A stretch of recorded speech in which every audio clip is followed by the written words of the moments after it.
ఓం శ్రీమాతే నమః. Welcome to Sushmita logs అండి.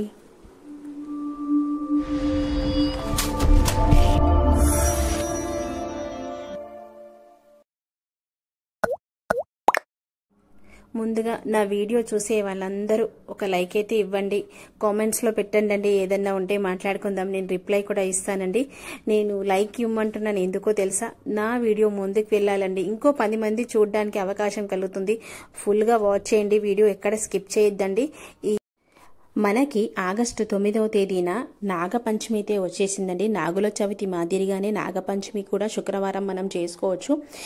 మనము పుట్టలో పాలు పోస్తే సర్పదోషాలు, సంతాన ప్రాప్తి, రాహుకేత దోషాలు అన్నీ తొలగిపోతాయండి. ఈ నాగపంచమి రోజు శ్రీకాళహస్తికి వీలైతే వీలుంటే వెళ్ళి రావచ్చండి. వీలున్న వాళ్ళకే అది మనం వీలు చూసుకొని వెళ్ళి వస్తే కూడా చాలా మంచిది. రాహుకేత దోషాలన్నీ ఎన్ని సర్పదోషాలున్నా కానీ అన్నీ తొలగిపోతాయంట. శ్రావణ మాసంలో ఈ రోజు వచ్చింది శుక్రవారము. అమ్మవారికి, స్వామికి, నాగదేవతకైనా సుబ్రహ్మణ్య స్వామికైనా చాలా ప్రీతికరమైన రోజు అండి. వీలైతే తప్పకుండా అందరూ పుట్టలో పాలు పోసి సర్పదోష నివారణ చేసుకోండి. అందరూ బాగుండాలనే నేను ఈ వీడియో అందిస్తున్నానండి.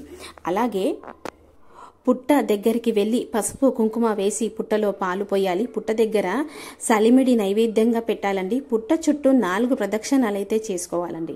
ఇలా మనము ప్రదక్షిణాలు చేసుకొని స్వామివారి 12 నామాలు ఉన్నాయండి, వీలైతే చదువుకోవాలి. లేకపోతే ఓం సుబ్రహ్మణ్యాయ నమః అని కూడా చదువుకుంటే చాలండి. ఈ 12 నామాలు ఏంటో మనం తెలుసుకుందామండి. వీలైన వాళ్ళు చదువుకుంటే చాలా మంచిది. మొదటి నామం అనంత, వాసుకి, శేష, కమలం, కంబల, కర్కోటక, అశ్వతార, ధృతరాష్ట్ర, శంఖపాల్, కలియ, తక్షక, పింగాల, ఈ 12 నామాలు మనం చదువుకోవాలండి.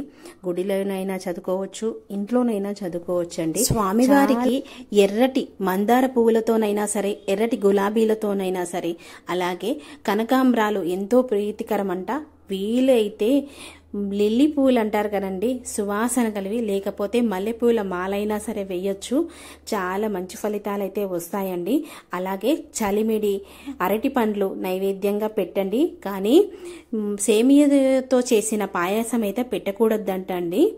7 ఒత్తులతో నేతి దీపాన్ని అయితే వెలిగించాలండి. ఇంట్లోనైనా సరే, గుడిలోనైనా సరే వెలిగించుకొని 4 ప్రదక్షిణాలు అయితే చేసుకోండి. అందరు బాగుండాలనే ఈ వీడియో చెప్తున్నానండి. మనకి గుడి దగ్గరలో ఉంటే గుడిలో చేసుకోవచ్చు, లేదండి దూరం ఉంది అంటే ఇంట్లో కూడా చేసుకోవచ్చు అండి. ఈ పరిహారము రాహుకేతు దోషాలు, అలాగే ఏవన్నా స్కిన్ డిసీజెస్ వచ్చినా కానీ వెళ్ళిపోతాయండి. ఏ దోషాలు కూడా ఉండవు. ఈ శ్రావణ మాసంలో ఇలా మనం పూజ చేసుకుంటే చాలా మంచి ఫలితాలు అయితే ఉంటాయండి. గుడికి వెళ్ళండి తప్పకుండా. శివాలయానికి కూడా వెళ్ళండి. దగ్గరలో శివాలయం ఉన్నా కానీ మనకి సర్పాలు ఉంటాయి కదండి, తప్పకుండా పూజ చేసుకోండి. శివాలయానికి కూడా వెళ్ళి ఆయనకి మనము కాస్త నీళ్ళతో ఇలా అభిషేకం చేసినా చాలా మంచి ఫలితాలు అయితే ఉంటాయండి. ఆ రోజు తప్పకుండా అభిషేకం అయితే చేసుకోండి శివునికి. మనము బాగుంటామండి, మన ఇల్లు పిల్లలు అందరూ బాగుంటారు. ఆడవాళ్ళు చేస్తే చాలా మంచిదండి ఈ పూజ అయితే. ఈ వీడియో నచ్చిందనే కోరుకుంటున్నాను. నేను ఈ వీడియో అందిస్తున్నాను, మీ ఫ్రెండ్స్కి, రిలేషన్స్కి అందించండి. ఉంటానండి, నెక్స్ట్ వీడియోలోకి వద్దాం.